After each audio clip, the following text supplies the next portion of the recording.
warahmatullahi wabarakatuh.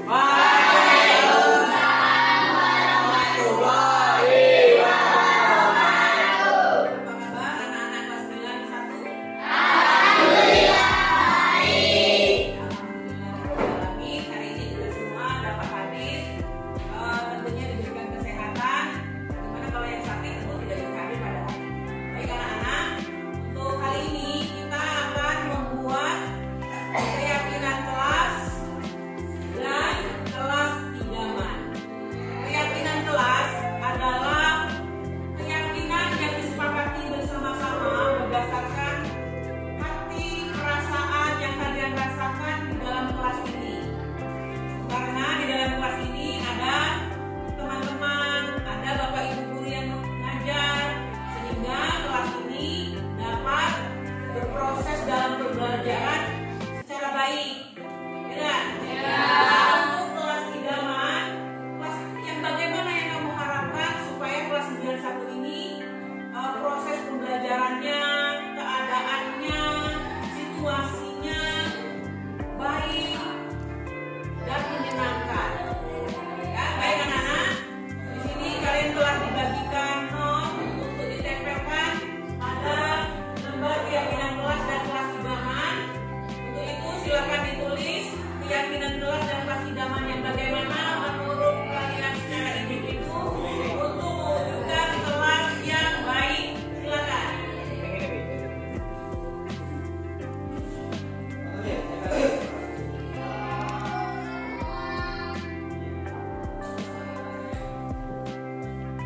Bagi yang sudah, silakan untuk ditempel ke depan.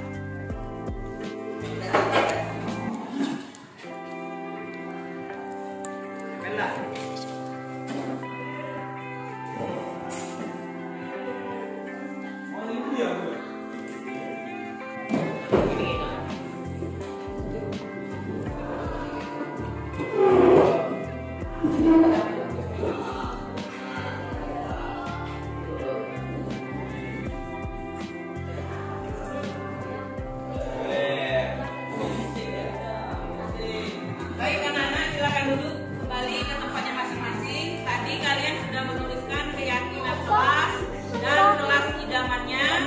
Untuk itu, untuk membacakan salah satu perwakilan, silakan Lydia untuk membacakan salah satu keyakinan kelas dan kelas idaman yang diharapkan di dalam kelas 91 ini.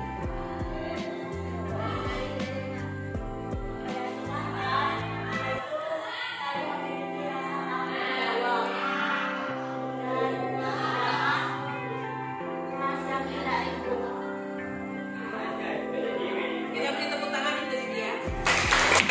Anak-anak, terima kasih sudah menuliskan keyakinan kelas kita dan kelas idaman kita. Semoga apa yang kalian tuliskan ini menjadi sebuah kesepakatan bersama sehingga kelasnya menjadi kelas yang kalian inginkan, yang kalian harapkan dan kalian idamkan. Ya, tetap semangat belajar, jadilah pelajar yang baik. Untuk itu, pada kesepakatan ini, mari kita tutup bersama dengan ucap lapar hamdalah. Alhamdulillah. Dua diri, assalamualaikum warahmatullahi wabarakatuh.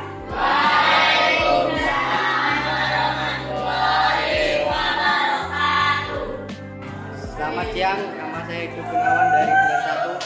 Setelah saya membuat keyakinan kelas dan kelas idaman bersama Bunda Farida, saya merasa nyaman di kelas ini. Selamat siang. Assalamualaikum warahmatullahi wabarakatuh.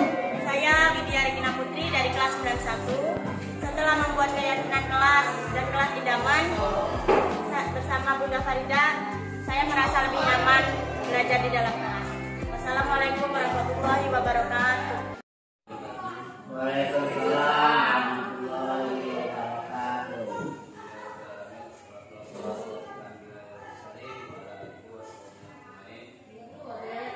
Ya, sama-sama kita hormati Bapak Kepala Sekolah, serta Bapak Guru SUB Negeri 2, Bapak hadir di ruangan ini. Di sini kita akan mengadakan namanya presentasi tentang diseminasi pemahaman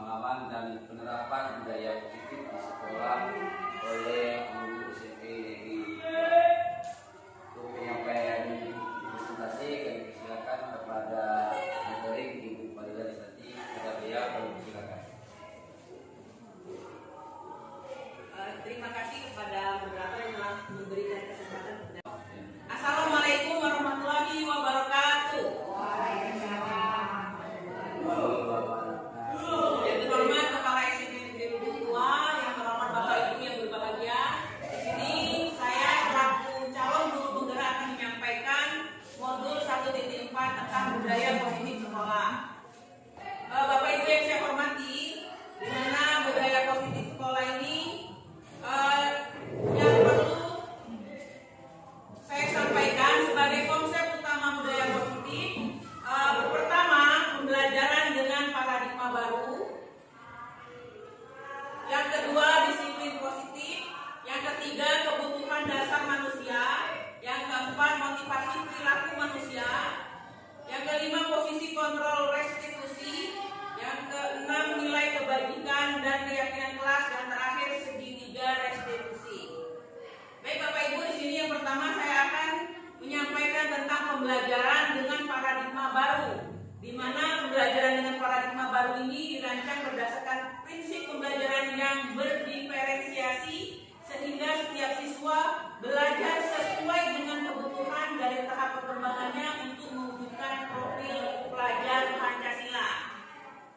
Pembelajaran berdiferensiasi ini merupakan usaha guru untuk memenuhi kebutuhan siswa, di mana pada saat ini pembelajaran berpusat pada murid.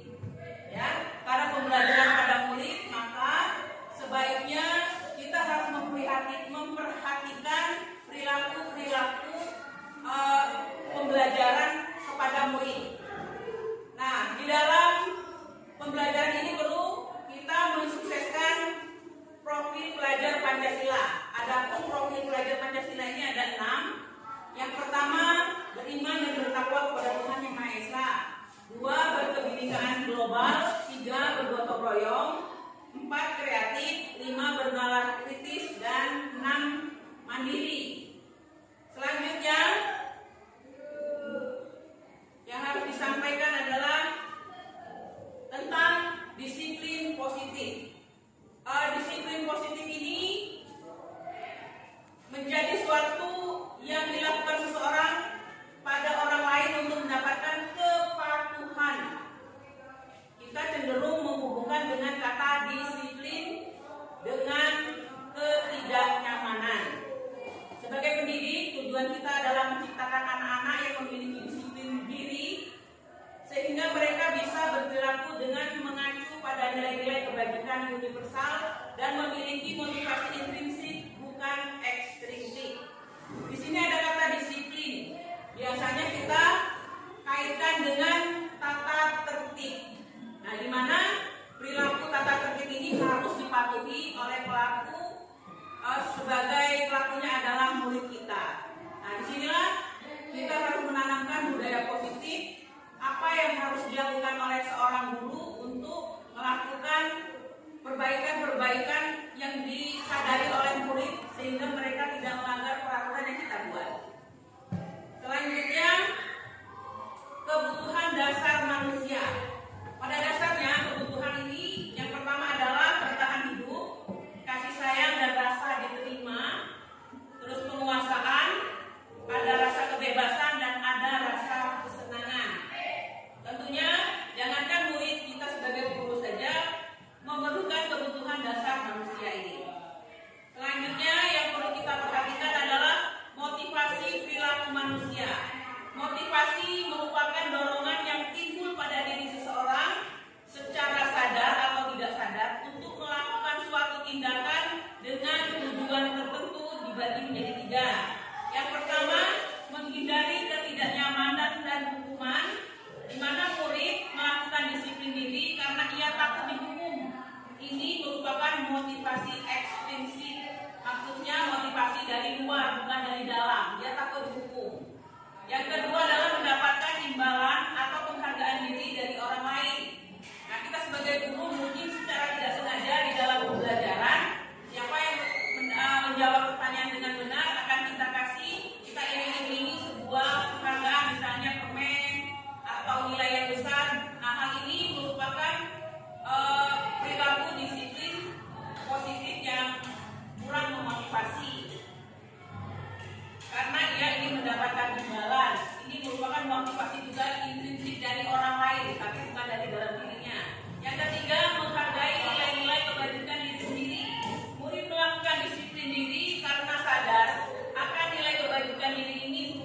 motivasi intrinsik.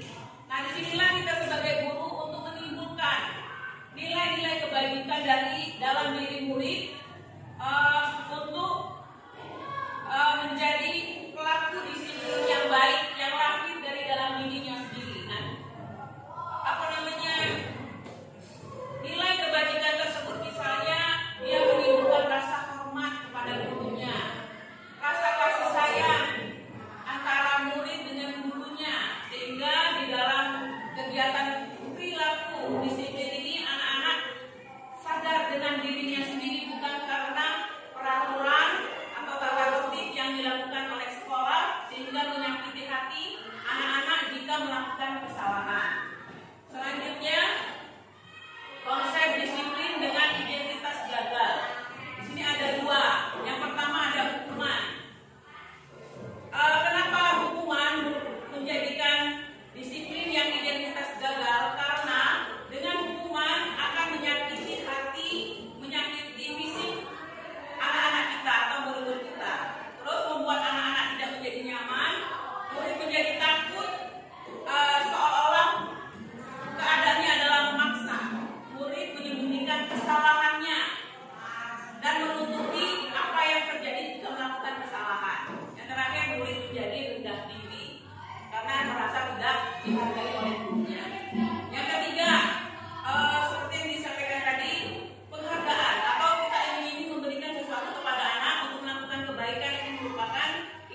minggu yang lalu, yaitu praktik membuat kecambah dan telur asin. Ada beberapa anak yang tidak mengerjakan tugas alasannya tidak membawa alat dan bahan. Di sini kita perhatikan, jika saya selaku guru memberikan hukuman, misalnya dengan hormat bendera selama 10 menit, terus dengan marah karena murid itu tidak membawa alat dan bahan. Nah, hal ini murid pasti akan merasa takut karena takut dihukum. Ya, nah disinilah menyatakan bahwa suatu hukuman itu merupakan disiplin positif yang gagal karena membuat diri anak menjadi anak takut, tersakiti hatinya, dan mungkin tidak ingin lagi belajar pelajaran yang saya ajarkan nantinya. Terus ada konsekuensi. Konsekuensi ini antara hukuman dan restitusi, berarti ada di tengah-tengah. Guru memberikan konsekuensi untuk membawa tugas alat dan bahan praktik 2 kali lipat. Nah, ini juga termasuk hukuman, meskipun tidak konsekuensi. Terus guru tegas dan siswa menghormati peraturan. Hal ini termasuk disiplin positif yang gagal juga, meskipun sudah ada tenggang rasa antara tugas yang diberikan kepada murid. Oke, boleh masuk, tapi lain kali membawa tugas lagi 2 kali lipat. Nah, ini merupakan hukuman juga, meskipun hukumannya sudah pas, tidak membawa alat, disuruh bawa alat. Yang tadi kelupaan alat tapi disuruh hormat kepada bendera benar-benar tidak sesuai. Nah, meskipun ini sesuai, tetap dikatakan disiplin positif yang gagal juga.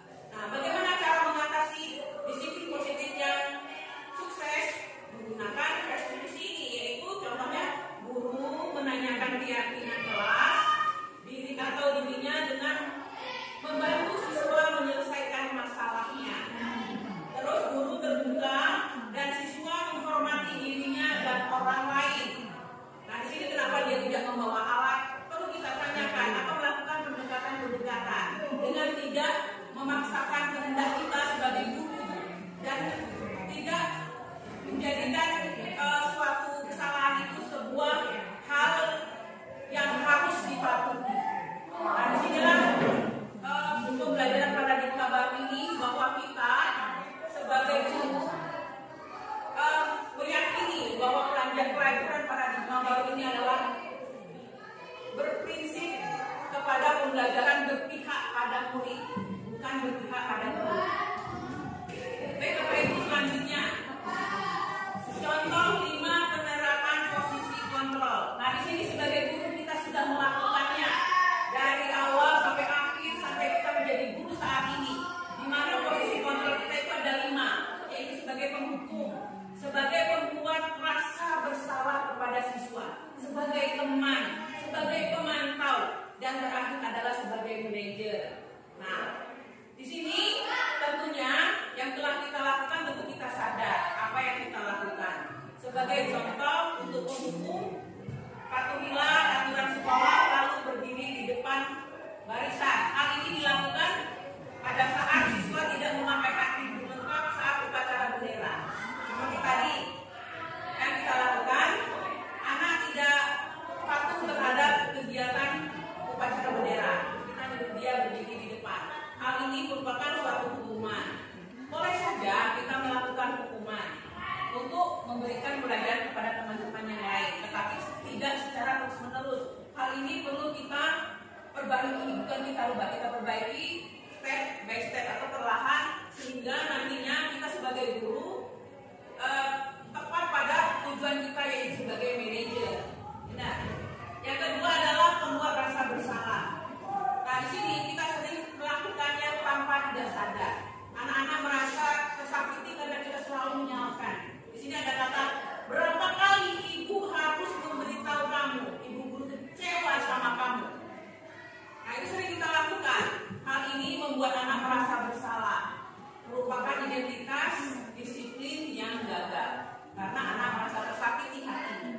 Yang kedua, sebagai teman, mungkin saya juga sering melakukannya, posisi guru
dimantau. Nah, hal ini sudah memasuki tahap yang lebih baik di pemantau. Nah, untuk tahap yang paling penting untuk kita lakukan sebagai guru yaitu sebagai manajer. Kenapa? Karena kalau manajer itu terhadap bawahan, terhadap murid, kita akan menuntun, membimbing, mengajak, tidak membuat suatu permasalahan. Contohnya, apakah kamu tahu kan kesalahan kamu? Kira-kira bagaimana kamu akan memperbaiki kesalahan ini? Nah, tadi ada kata fokus pada solusi. Nah, jadi kita tidak ngomong, nah kamu kan tahu ini tata tertib, kamu harus patuhi. Yang mana kesalahan kamu? Nah, tapi kita memberikan kesempatan di manajer ini adalah dia secara sadar, secara pikiran dia, kemampuan dia untuk memperbaiki diri dari dalam diri dia sendiri. Ya, nah, apapun itu harus kita terima. Terus kalau itu masih salah juga, kita terus menuntunnya, mengajaknya untuk berpikir kritis agar anak itu mampu memperbaiki kesalahannya. Lanjut, membuat keyakinan kelas. Hal ini dilakukan beberapa saat yang lalu. Seharusnya keyakinan dan sekolah kelas idaman ini dilakukan oleh guru kelas di SD dan wali kelas di SMP. Ya, kenapa? Karena wali kelas atau guru kelas merupakan bapak dan ibu yang paling dekat dengan murid-murid kelasnya, sehingga harus memperhatikan keadaan dan situasi kelas agar kelas ini dapat belajar dengan baik dan secara proses sesuai dengan yang diinginkan, baik bapak ibu yang diinginkan oleh gurunya maupun diinginkan oleh muridnya. Nah, di sini keyakinan kelas dibuat oleh murid yang dibimbing oleh wali kelas atau guru melalui diskusi, merumuskan peraturan menjadi keyakinan, ditulis di note, paper note, kemudian ditempel di kertas karton supaya mudah diingat. Kemudian pembentukan keyakinan kelas caranya lebih abstrak dari peraturan, dibuat dalam bentuk positif, sedikit saja kata-katanya agar mudah diingat, sesuai dengan kondisi kelas agar mudah diterapkan. Semua murid harus dilibatkan membuatnya. Ya, kemarin saya sudah mengajak anak-anak bahwa kita ini ada teman-teman, ada bapak ibu guru. Apa yang harus kita lakukan untuk keyakinan kelas ini? Kemarin ada yang menuliskan kita harus patuh kepada guru, hormat kepada guru, saling menghargai teman bu, saling gotong royong kalau ada tugas, saling memberikan kesempatan kepada teman kalau berbicara pada saat presentasi kita tidak ribut. Sedangkan kelas idaman tentu kelas yang diinginkan siswa. Anak-anak menuliskan kepingin kelasnya nyaman, aman, tidak ribut, karena ada beberapa anak yang membuat gaduh di sini. Nah, tentunya anak yang membuat gaduh ini adalah tugas kita sebagai wali kelas untuk menyadarkan diri bersikap disiplin positif yang khusus tadi. Contoh disiplin membuat keyakinan kelas yang telah saya lakukan beberapa waktu yang lalu. Ada video berikut. Namun mohon maaf Bapak Ibu, di sini speaker tidak bisa hidup, sehingga kita menonton sekilas saja. Di sini nanti setelah saya memberikan pengertian kepada anak-anak apa yang harus ditulis di paper note itu tentang keyakinan kelas dan kelas idaman, kemudian ditempelkan sesuai dengan karton yang telah dituliskan secara rapi. Di sini ada contohnya Bapak Ibu, silakan dibaca sendiri. Dan di situ ternyata anak di awal juga sudah membuat pojok baca.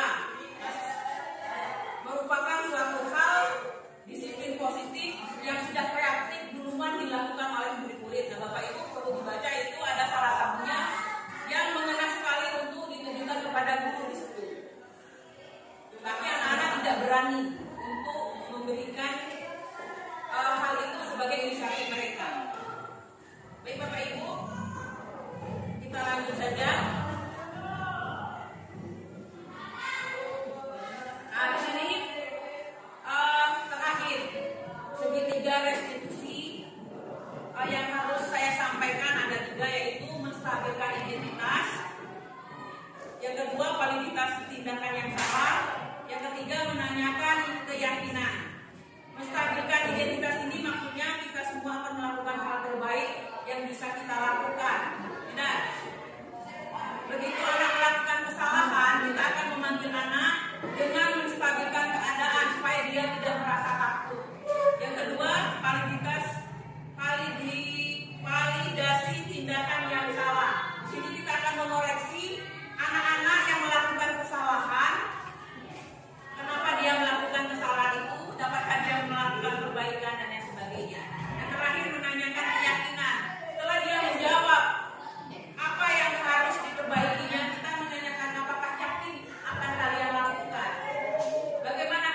kelas kita. Apakah tetap akan melakukannya dengan baik? Nah, seperti itu. Selanjutnya, di sini ada contoh saya melakukan segitiga restitusi sebagai manajer. Dimana yang saya lakukan adalah menstabilkan identitas, seperti yang saya sampaikan tadi, menanyakan keyakinan.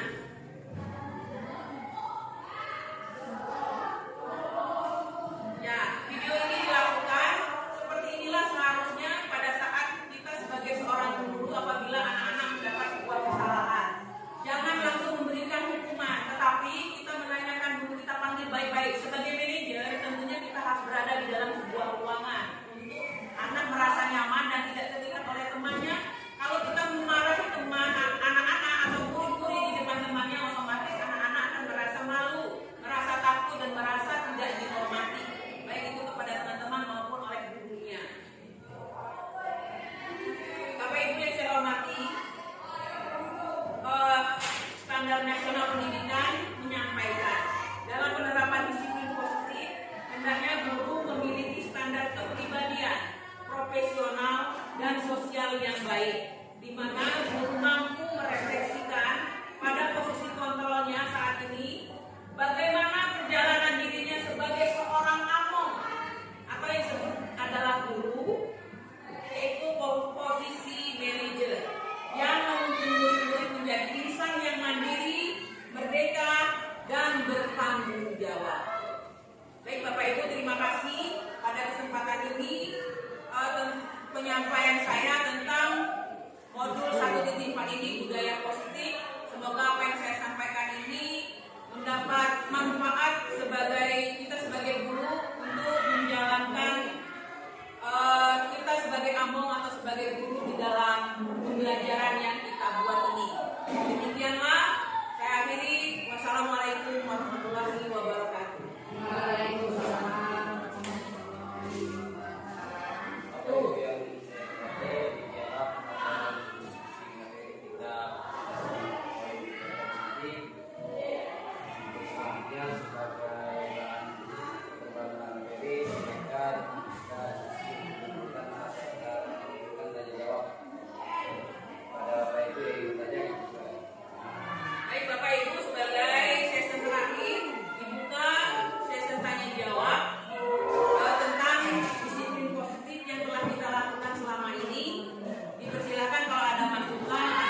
kapan?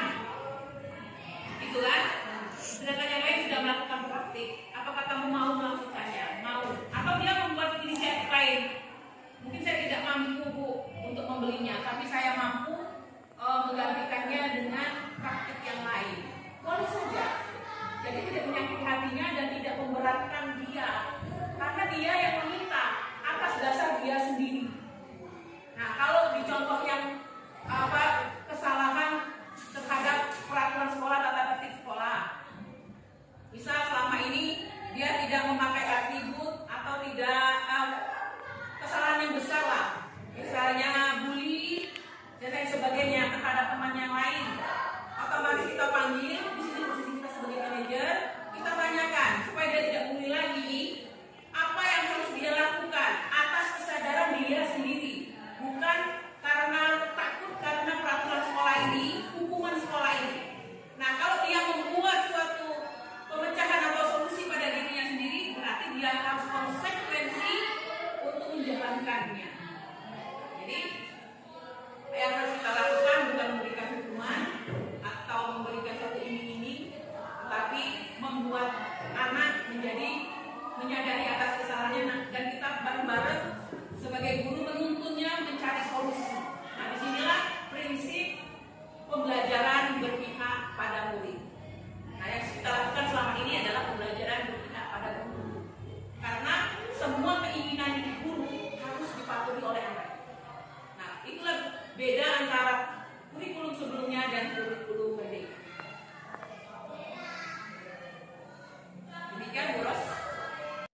Bismillahirrahmanirrahim. Assalamualaikum warahmatullahi wabarakatuh. Saya Rasiman SAG MPDI, Kepala SMP Negeri Lebu Tua, mengucapkan selamat dan sukses kepada Ibu Farida Lisanti, Magister Pendidikan, salah satu guru di SMP Negeri Lebu Tua yang telah lolos mengikuti seleksi menjadi calon guru penggerak. Dengan aneka kegiatan yang telah dilakukan oleh Ibu Farida Lisanti oleh para instrukturnya, hendaknya dapat diimplementasikan di SMP Negeri Lubuk Tua dan tetap diselaraskan dengan visi dan misi di SMP Negeri Lubuk Tua yang berakhlak al-karimah, berprestasi dan bertakwa kepada Tuhan Yang Maha Esa. Beberapa kegiatan yang telah dilakukan oleh Bu Farida Lisanti, Magister Pendidikan, dalam hal ini kaitannya dengan kegiatan pembinaan kepada guru-guru yang dalam presentasinya tentang budaya positif sekolah, terus mengacu kepada visi dan misi yang berakhlak mulia, sehingga seluruh stakeholder, baik guru, kemudian tenaga pendidik dan seluruh siswa memprioritaskan pada akhlak al-karimah, di samping menjadi generasi yang cerdas dan mandiri, harus mengacu pada profil pelajar Pancasila. Ibu Farida Lisanti, Magister Pendidikan, kelak benar-benar menjadi guru penggerak yang mampu menggerakkan seluruh komponen warga sekolah menjadi sekolah yang lebih baik ke depan, sekolah yang the future oriented, sehingga Ibu Farida menjadi salah satu motivator di dalam aneka kegiatan melalui kreativitasnya, sinergisitasnya, dan terus berkolaborasi, berelaborasi dengan pimpinan di lembaga sekolah, guru penggerak yang selalu menjadi motivator, khususnya di SMP Negeri Lebu Tua dan umumnya di Kabupaten Musirawas. Terima kasih. Wassalamualaikum warahmatullahi wabarakatuh.